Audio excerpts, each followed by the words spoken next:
ಖಂಡಿತ ACC ಅಧ್ಯಕ್ಷರು ನಮ್ಮ ಸ್ಟೇಟ್ಗೆ ಬಗ್ಗೆ ನಾವು ಫೈನಲೈಸ್ ಮಾಡಬೇಕಾಯಿತು. ಸೊ ಅವ್ರಿಗೆ ಎಲ್ಲ ಏನೇನು ನಡೀತಾ ಇದೆ ರಿಪೋರ್ಟ್ ಎಲ್ಲ ಕೊಡಬೇಕಾಯಿತು. ಸೊ ಅವ್ರಿಗೆ ರಿಪೋರ್ಟ್ ಕೊಟ್ಟಿದ್ದೇನೆ. ಅವ್ರಿಗೆ ಯಾವತ್ತು ಬರೋದು, ರಾಹುಲ್ ಗಾಂಧಿ ಯಾವತ್ತು ಬರೋದು ಎಲ್ಲ ಒಂದು ಪ್ರಾಬಬಿಲಿಟೀಸ್ ಕೊಟ್ಟಿದ್ದೀನಿ. 12ನೇ ತಾರೀಕು ಅವ್ರ ನಾಮಿನೇಷನ್ಗೆ ಗುಲ್ಬರ್ಗಾಗೆ ಬರ್ತಾಯಿದ್ದೇನೆ.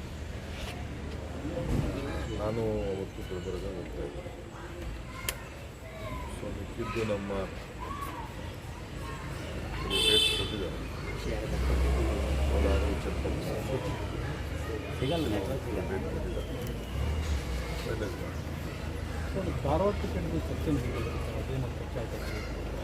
ಈಗ ಶ್ರೀಗಳನ್ನು ಬೆಂಬಲಿಸ್ತೀರಾ ಸರ್? ಪರೋಕ್ಷವಾಗಿ ಪರೋಕ್ಷ ಇಲ್ಲ, ಪರೋಕ್ಷ ಮಾಡೋದಾದ್ರೆ ಡೈರೆಕ್ಟಾಗಿ ಮಾಡ್ತೀವಿ.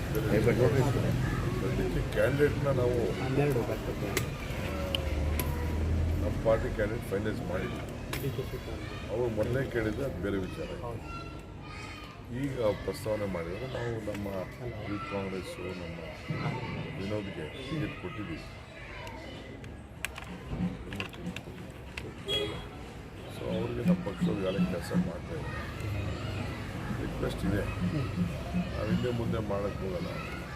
ನಮಗೆ ಶ್ರೀಗಳ ಬಗ್ಗೆ ಗೌರವ ಇದೆ. ನಾವು ಇಲಾಖೆ ಯಾವಾಗಲೂ ಸೆಕ್ಯುಲರ್ ವರ್ಕಲ್ಲಿ ಕೆಲಸ ಮಾಡ್ತೀವಿ. ಬಟ್ ನಮ್ಮ ಕ್ಯಾಂಡಿಡೇಟು ಭಾಳ ಸಭ್ಯ ಇದೆ, ನಾನು CM ಇವತ್ತು ಕುಮಾರಸ್ವಾಮಿ ಅವರು ಪ್ರಣಾಳಿಕೆಯನ್ನು ಮತ್ತೆ ಟೀಕೆ ಮಾಡಿದ್ದಾರೆ. ಕಾಂಗ್ರೆಸ್ ಪ್ರಣಾಳಿಕೆಯನ್ನು ಟೀಕೆ ಮಾಡಿದ್ದಾರೆ ಕುಮಾರಸ್ವಾಮಿ ಅವರು. ಮತ್ತೆ ಕುಮಾರಸ್ವಾಮಿ ಅವ್ರಿಗೆ ಯಾರು ಟೀಕೆ ಮಾಡಿಲ್ಲ. ಕುಮಾರಸ್ವಾಮಿ ಅವ್ರ ಟೀಕೆ ಪ್ರಣಾಳಿಕೆ ಬಿಡಿ. ಈಗ ನಮ್ದ ಪ್ರತಿಯೊಂದೂ ಈಗ ಮೇಕೆದಾಟು ವಿಚಾರ ಟೀಕೆ ಮಾಡಿದ್ರು. ನಾ ಮೇಕೆದಾಟು ಪಾದಯಾತ್ರೆ ಮಾಡಿದ್ರೆ ಟೀಕೆ ಮಾಡಿದ್ರು. ಈಗ ಮೇಕೆದಾಟು ಬಗ್ಗೆ ಶಬ್ದ ಮಾಡ್ತೀವಿ ಅಂತ ಹೇಳಿ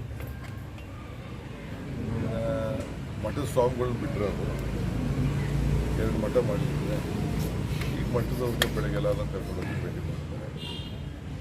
ಕುಮಾರಸ್ವಾಮಿ ಅವ್ರನ್ನ ಸೀರಿಯಸ್ ಆಗಿ ನಾವು ತಗೊಳ್ಳಲ್ಲ. ಯಾಕೆಂದರೆ ಅವ್ರ ಮಾತಿಗೆ ಯಾವತ್ತೂ ಸ್ಟ್ಯಾಂಡ್ ಆಗಲ್ಲ. ಇದು ನಾವೆಲ್ಲ ನೋಡಿದ್ದೀವಿ. ಈಗ ಯಡಿಯೂರಪ್ಪನವ್ರ ಬಗ್ಗೆ ಅವ್ರು ಮಾತಾಡೋದು, ಯಡಿಯೂರಪ್ಪನವ್ರು ಇವ್ರು ಮಾತಾಡೋದು ಎಲ್ಲ ಟ್ರೋಲ್ ಆಗ್ತಾಯಿದೆ. ನಾವೇನು ಹೇಳಿರಲಿಲ್ಲ, ಯಡಿಯೂರಪ್ಪನ ಬಗ್ಗೆ ಹೇಳಿಲ್ಲ, ಇವರು ಹೇಳಿದ್ದು ಹೇಳಿಲ್ಲ. ಸೊ ಗೌಡ್ರು ಯಡಿಯೂರಪ್ಪನವ್ರ ಬಗ್ಗೆ ಏನು ಮಾತಾಡೋದು ಇವೆಲ್ಲ ನೀವೇ ಡಾಕ್ಯುಮೆಂಟ್ ಇಟ್ಕೊಂಡಿದ್ದೀರಿ. ನನ್ನ ಹತ್ರ ಡಾಕ್ಯುಮೆಂಟ್ ಇಲ್ಲ, ನೀವೇ ಡಾಕ್ಯುಮೆಂಟ್ ಇಟ್ಕೊಂಡಿದ್ದೀರಿ. ಅದಕ್ಕೆ ಯಾರು ರಾಜಕೀಯದವರು ನಾವು ಜನನೂ ಸೀರಿಯಸ್ ಆಗಿ ತೆಗೆದುಕೊಳ್ತಾರೆ.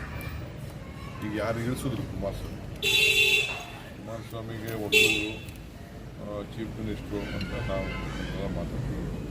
ಇನ್ನೇ ಯೋಗೇಶ್ವರ, ಅಶ್ವತ್ಥನಾರಾಯಣ, ಅಶೋಕ ಎಲ್ಲ ಸೇರಿ ಇಳಿಸಿದ್ರಲ್ಲ, ಹಾಗೇನಾಗಿರೋದಿಲ್ಲ.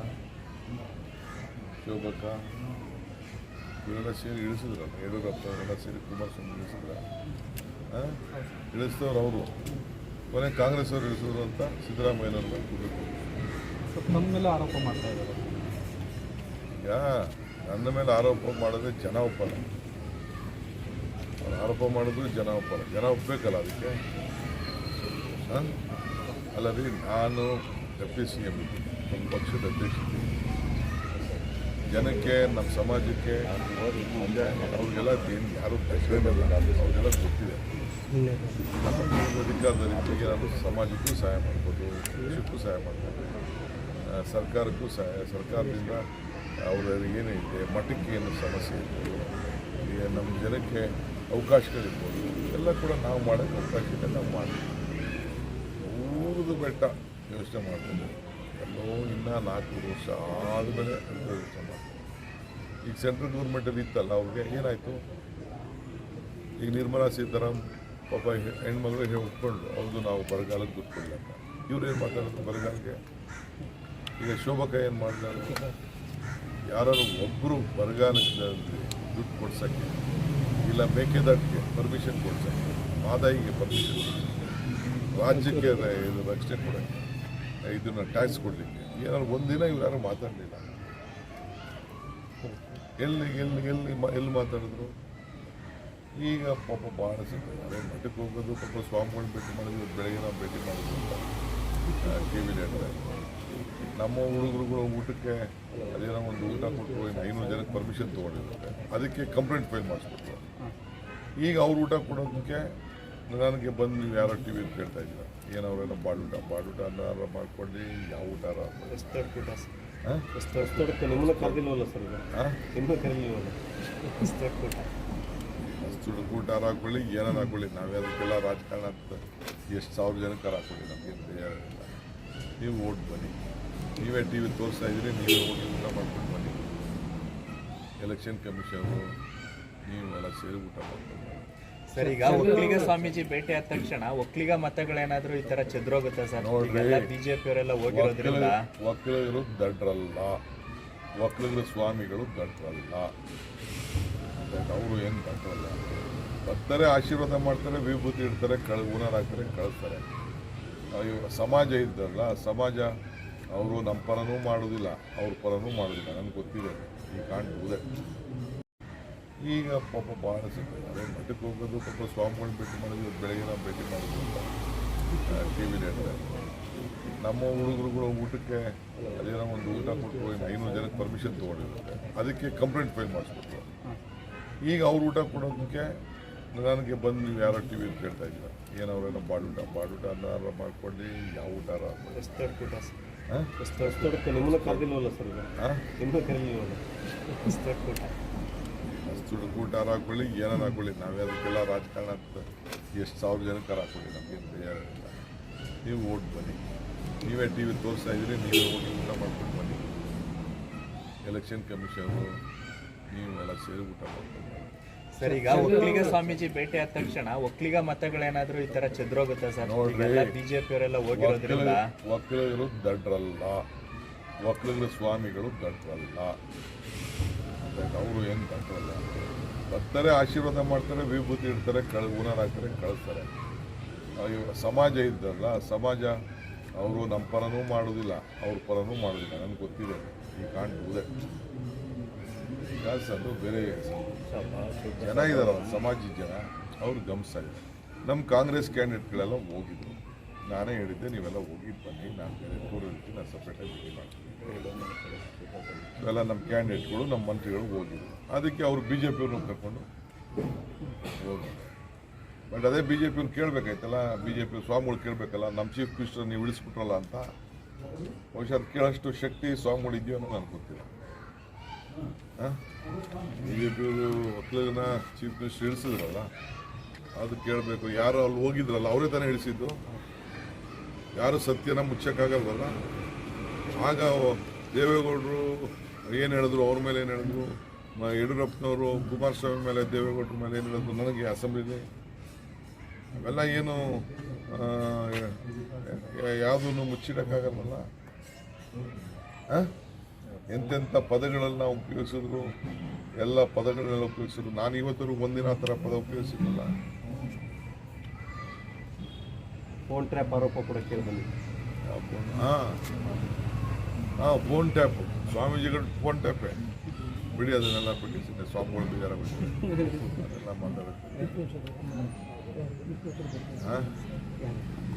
ಸೊ ಹಂಗೆ ನೋಡಿ, 6 ಜನಕ್ಕೆ ಒಕ್ಕಲಿಗರು ಟಿಕೆಟ್ ಕೊಡಿ, 2 ಜನ ರೆಡ್ಡಿ ಪ್ಲಸ್ 8 ಜನ ಒಕ್ಕಲಿಗರು. ಒಕ್ಕಲಿಗರ ಆಲ್ ಸಬ್ಸೆಕ್ಟ್ ಟುಗೆದರ್ 8 ಜನ. ಈಗ ನಮಗೆ ಜೊತೆಗೆ ನಾನು ಅಧ್ಯಕ್ಷನಿದ್ದೀನಿ, ಆ ಪಾರ್ಟಿ ಅಧ್ಯಕ್ಷನಿದ್ದೀನಿ, ಡೆಪ್ಟಿ CM ಇದ್ದೀನಿ. ನಾವು ರೆಡಿಯಾಗಿದ್ದೀವಿ ಎಲ್ಲದಕ್ಕೂ, ಸರ್ವಿಸ್ ಮಾಡೋಕ್ಕೆ, ಸೇವೆ ಮಾಡೋಕ್ಕೆ, ಸಮಾಜಕ್ಕೆ, ರಾಜ್ಯಕ್ಕೆಲ್ಲ. ಅದು ಬಿಟ್ಬಿಟ್ಟು ಇನ್ನು ಯಾವುದೋ ಮುಂದಕ್ಕೆ ಇನ್ನು 4 ವರ್ಷ ಆದಮೇಲೆ ಅಂತ ಅದೇನು ದಡ್ಡೇನೋ ನಮ್ಮ ಸಮಾಜದಲ್ಲಿ. You take it from me. Deve Gowda 4 seat ಹೇಳ್ತಾ ಇದ್ದಾರಲ್ಲ, ಕೊಟ್ಟಾಗಂತ 4 ಸೀಟ್ ಇದ್ದಾರಲ್ಲ. BJP ಸೀಟು ನಮ್ಮದೇ ಸೀಟ್ ಅಂತ ಹೇಳ್ತಾರೆ. ಹಾಂ, we are so confident you should have contested in ದಳ ಸಿಂಬಲ್. ಮಂಜುನಾಥ್ ಹೇಳಿದ್ದಾರೆ ಪಾಪ, ಅವರು ಇಬ್ಬರು ಸೇರಿ ಮಾಡೋಕ್ಕೆ ನನಗೆ ಗುಪ್ತೋಚಾರ ಹಂಚುತ್ತಾ ಇದ್ದೀರಿ ರಾಮನಗರದಲ್ಲಿ, ಗುಪ್ತೋಚಾರ ಹಂಚುತ್ತಾ ಇದ್ದಾರೆ. ನೀವು ಗುಪ್ತೋಚಾರ ನಾನು ಗಿಫ್ಟ್ ಹಂಚಿದ್ನೋ ಬಿಡ್ತಿದ್ನೋ, ನಾನು ಬಾಡೂಟ ಹಾಕ್ತಾ ಇದ್ದೀನೋ ಬಿಡ್ತೀನೋ, ನಾನು ಚಾಕ್ಲೇಟ್ ಕೊಡ್ತಾ ಇದ್ದೀನೋ ಬಿಡ್ತೀನೋ. ಇವರೇನು ಮಾಡಲಿಲ್ವಾ? ಮಂಡ್ಯದಲ್ಲಿ ಗೆಲ್ತಾರೆ ಅಂತ ಪ್ರತಿ ಸರ್. ಮಂಡ್ಯದಲ್ಲಿ ಗೆಲ್ತಾರೆ ಅಂತ ಸರ್. ಸುಮಲತಾ ಮತ್ತೆ ಎಲ್ಲ ಬಿಜೆಪಿ ನಾಯಕರು ಒಂದಾಗಿರೋದ್ರಿಂದ ಸೆಂಟ್ರಲ್ ಮಿನಿಸ್ಟ್ರು ಕೂಡ ಆಫರ್ ಮಾಡಿದ್ದಾರೆ ಸರ್. ಆಯಿತು ಆಲಿಮ್ಗಳು ಸೆಂಟ್ರಲ್ ಮಿನಿಸ್ಟ್ರು ಆಗಲಿ ಇನ್ನೇನಾದ್ರು ದೊಡ್ಡವ್ರದ್ದು ಅವಕಾಶ ಸಿಕ್ಕಿದ್ರು ಆಗಲಿ ಒಳ್ಳೇದಾಗಲಿ. ನಾವೇನಾದ್ರು ವಿಶ್ ಮಾಡೋದು ನಾವು. ಅಲ್ಲ ಸರ್, ಈಗಲೇ ಕ್ಯಾಬಿನೆಟ್ ಮಿನಿಸ್ಟರ್ ಆಗ್ತವೆ ಅಂತ ಹೇಳ್ಕೊಂಡು ಪ್ರಚಾರ ಮಾಡ್ತಾ ಇದ್ದಾರೆ. ನಾನು ಹೇಳ್ತಾ ಇದ್ದೀನಿ ರೀ, ನೀವು ನನಗೆ ನಂಬರ್ ಕೇಳ್ತಾ ಇದ್ದೀರಾ. All the 4 seats taken from the JDS including his son-in-law will be defeated. This is my firm opinion. ರಾಜ್ಯದಲ್ಲಿ ಸರ್ ಟೋಟಲ್ ಟೋಟಲ್ ಆಮೇಲೆ ಹೇಳ್ತೀನಿ. ಈಗ 4 ಸೀಟ್ ಅಂತ ಯಾವ ಕಾರಣಕ್ಕೂ ಗೆಲ್ಲಕ್ಕೆ ಚಾನ್ಸೇ ಇಲ್ಲ. ಒಂದು ಹೇಳ್ತಾ ಇರೋದು 4 seat Mandya, Hassan, Bengaluru rural, Kolar 4 seat ಗೆಲ್ಲಕ್ಕೆ. ನಮ್ಮದು ಅಂತ ಕ್ಲೈಮ್ ಮಾಡಿರೋ ಸೀಟ್ ಇಕ್ಕಿದ್ದು ಬಿ ಜೆ ಪಿದೆಲ್ಲ ಬಿಡಿ. ಈಗ ನೀವೆಲ್ಲ ಟಿ ವಿಲೆಲ್ಲ ತೋರಿಸ್ತಾ ಇರಲ್ಲ 4 ಸೀಟ್ ಬರ್ತವೆ 3 ಸೀಟು. ಈಗ ಯಾಕೆ ಮಾತಾಡ್ತಾ ಇಲ್ಲ 4 ಸೀಟು 3 ಸೀಟು? ಯಾಕೆ ತಜ್ಞರೆಲ್ಲ ಮಾತಾಡ್ತಾ ಇಲ್ಲ? ರಿಪೇರಿಗಳೇ ನಡೀತಾ ಇದೆ, ಒಳ್ಳೆಯ ಕೆಲಸನೇ ಮಾಡ್ತಾ ಇದ್ದಾರೆ. ರಿಪೇರಿ ಅಷ್ಟು ಸುಲಭವಾಗಿ ಆಗ್ತಾವ ಅಂತ. ಆಮೇಲೆ ನೀವು ಅಷ್ಟೇ ಟಿ ವಿಗಳೆಲ್ಲ ನೋಡ್ತಾ ಇದ್ದೀನಿ, ನೀವು ಲೆವೆಲ್ ಪ್ಲೇಯಿಂಗ್ ಫೀಲ್ಡ್ ಮಾಡ್ತಾ ಇಲ್ಲ. You are not playing, I am telling you directly on record. Level playing field ಆಗ್ತಾ ಇಲ್ಲ. ನಾನು ಭಾಳ ತಾಳ್ಮೆಯಿಂದ ಇದ್ದೀನಿ.